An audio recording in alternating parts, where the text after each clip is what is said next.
Students, मैं मोनिका शर्मा आज आपको इकोनॉमिक्स में चैप्टर 5 आय और खर्चे से कल्पना को समझाऊंगी। लास्ट वीडियो में हमने क्या आवश्यक खर्च को समझ लिया था। आज हम पढ़ेंगे सीमांत खर्च। सीमांत खर्च से पता क्या होता है कि यदि उत्पाद में कोई परिवर्तन आता है तो खर्च में भी परिवर्तन आता है, ये हमने समझ लिया था। तो हम सीमांत खर्च को समझेंगे। इसका अर्थ है कुल उत्पादन में एक इकाई में बढ़ोतरी या कमी करने से कुल खर्च में होने वाले परिवर्तन को सीमांत खर्च कहते हैं। मान लीजिए कि हमने 500 रुपये पहले उत्पादन करते थे, अब हमने उसका वृद्धि कर दी, कितनी 600 कर दी, तो उसका कुल उत्पादन में जो वृद्धि हुई है उसका क्या होगा, कुल खर्च में भी वृद्धि होगी, क्योंकि उसको उत्पादन करने के लिए जो खर्च लगेगा उसमें भी वृद्धि हो जाएगी। तो जो वृद्धि हुई वो क्या कहलाएगी, सीमांत खर्च कहलाएगी। तो एक बार वापस का अर्थ देखते हैं। कुल उत्पादन में एक इकाई की बढ़ोतरी करने से कुल खर्च में होने वाले परिवर्तन को सीमांत खर्च कहते हैं। जब हम कुल उत्पादन में वृद्धि या कमी करते हैं, यानी कि उत्पादन में हम उसको बढ़ा देते हैं या उत्पादन को घटा देते हैं, तो जो हमारा कुल खर्च है उसमें जो परिवर्तन आता है उसे क्या कहेंगे, सीमांत खर्च कहेंगे। सीमांत खर्च को हम एक सूत्र द्वारा समझते हैं कि मान लीजिए हमने दो इकाई ली है, इकाई n और इकाई n-1। तो हमारा सूत्र क्या है, FCn बराबर TCn माइनस TCn-1। तो यहाँ पे ये क्या होगा, सीमांत खर्च, टोटल कॉस्ट n एक इकाई की, टोटल कॉस्ट n-1 दूसरी इकाई की, ठीक है। फिर n यहाँ पर क्या है, इकाइयों की संख्या, इसमें n क्या है, सीमांत खर्च में n इकाई की सीमांत खर्च, इसका पूरा फॉर्म क्या होगा, NCN का n इकाई का सीमांत खर्च। फिर TCN का क्या होगा, n इकाई का कुल खर्च। अब हमने यहाँ दो चीजें ली थी, n-1 और n लिया था, तो यहाँ TC में n-1 क्या है, इसका फुल फॉर्म क्या है, तो n-1 इकाई का कुल खर्च। तो यहाँ पे हम n की जगह पे क्या लेंगे, 3 को ले लेंगे। तो हम सूत्र में n की जगह पे 3 यूज करेंगे। तो हमारा सूत्र क्या था, MCn बराबर TCn माइनस TCn-1 ब्रैकेट में, ठीक है। अब जहाँ पर भी n है ना उसकी जगह हम क्या करेंगे, 3 लिखेंगे। तो यहाँ n था, यहाँ n है, इसकी जगह हम क्या लिखेंगे, MC3 बराबर TC3 माइनस TC ब्रैकेट में 3-1, क्योंकि यहाँ पे क्या है, n-1 है। तो अब यहाँ हमारे पास क्या आ जाएगा, TC3 वैसे का वैसे रह जाएगा, इसमें से एक माइनस हो जाएगा तो क्या होगा, TC2। तो अब हम यहाँ पे हमारा जो कोष्टक, हम आपको इसके बारे में कोष्टक, TC3 का जो हमारा कोष्टक है 21 है और TC2 का कितना है, 16 है। तो हम इसको माइनस कर देंगे, इनकी जगह पे क्या लिख लेंगे, TC3 की जगह सूत्र लिखेंगे 21 और TC2 की जगह क्या लिखेंगे, 16। तो अब यहाँ पे हमारा सूत्र वही का वही रहेगा, बस इसका जगह पे जो है यहाँ है, इसकी जगह पे क्या लिखेंगे, ये हमारी संख्या। तो 21 में से 16 जाएगा तो क्या बचेगा, 5। तो हमारे पास M53 क्या है, 5 सीमांत खर्च है। हमारा सीमांत खर्च कितना आएगा, 5 आएगा। ये हमने समझा है, इसको मैं आपको कोष्टक द्वारा समझाऊंगी तो इजी वे में आएगा कि 21 और 16 हमारे पास कहाँ से आ गया। उसको अब हम सूत्र में आपको दिखाती हूँ, जो कोष्टक है ना वहाँ पे पूरा कोष्टक में जो है TC3 और TC2, ये हम उस कोष्टक में आपको समझ में आएगा। तो मैं पहले कोष्टक आपको समझा देती हूँ, फिर आपको एक पूरा अच्छे से, ऐसा हमने उदाहरण में देखा था तो उसी तरह से हमने वहाँ पे TC3 की कीमत 21 और TC2 की कीमत 16 क्यों रखी, तो इस तरह से है कि वहां पर क्या है, TC3 था, तो कोष्टक में TC है यानी कुल खर्च, इसमें तीसरी, पहली दूसरी तीसरी, तो ये क्या है 21, तो वहां पे हमने 21 लिया। फिर था TC2, तो क्या था, पहला दूसरा, तो ये 16, तो हमने उसकी जगह पे TC3 की जगह पे 21 और TC2 की जगह पे 16 लिया था। तो बाद में हमारा कितना इन दोनों का गैप कितना आ रहा है, 5, यानी सीमांत खर्च कितना था, 5 था।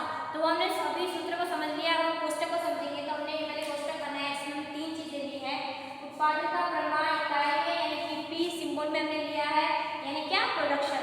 फिर कुल खर्च यानी कि TC टोटल कॉस्ट, फिर सीमांत खर्च यानी MC मार्जिनेबल कॉस्ट, ठीक है।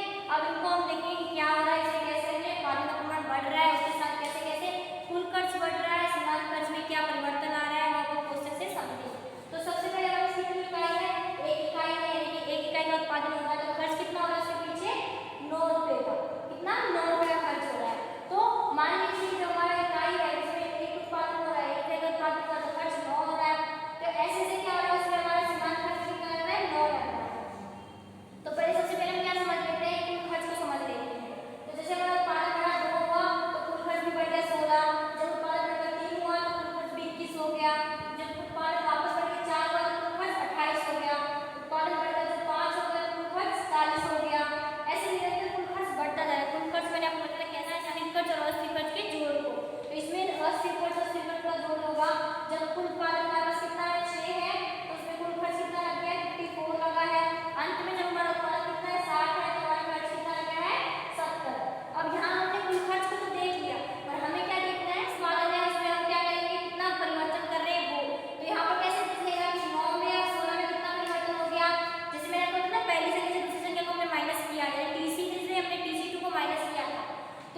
सीमांत खर्च पर असर नहीं होता है, बल्कि अस्थिर खर्च का सीमांत खर्च पर प्रभाव देखने को मिलता है। यानी अस्थिर खर्च में जो परिवर्तन होगा ना, उसका प्रभाव सीमांत खर्च पर देखने को मिलेगा। तो एक बार फिर से रिपीट करते हैं, सीमांत खर्च का अर्थ क्या है? कुल उत्पादन